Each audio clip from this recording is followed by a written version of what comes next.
Meus amigos, Romanos capítulo 3, versículo 7 diz assim: mas se pela minha mentira abundou mais a verdade de Deus, para a glória sua, porque sou eu ainda julgado também como pecador. Olha, Paulo está falando da vida dele, né?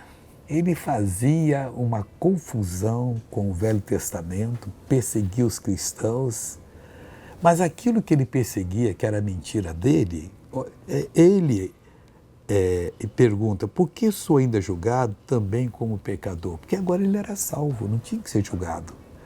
Na verdade, cada um tem a sua defesa, mas a defesa principal nossa vem quando nós confessamos a verdade e diz: olha, o sangue de Jesus me limpou, verdade.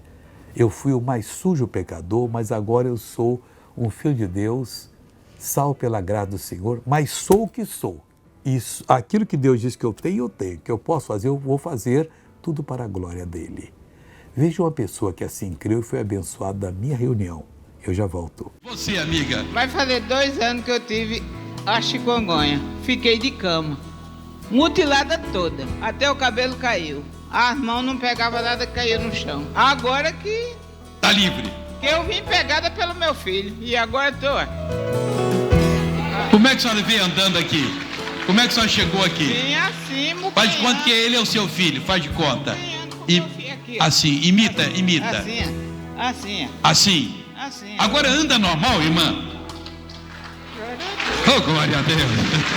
Esse Deus é tremendo. Agora eu quero orar com você. Meu Pai, em nome de Jesus, quanta gente está sendo agredida porque o Deus pensou diferente, pensou como o Senhor pensa, agiu como o Senhor age. Mas, Pai, esse mal não pode dominar mais essa pessoa.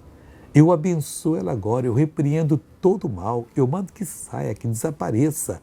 Essa pessoa está liberta agora para a glória de Deus. Mal eu digo, saia dessa vida em nome de Jesus. Deus seja louvado com a sua vida. Amém.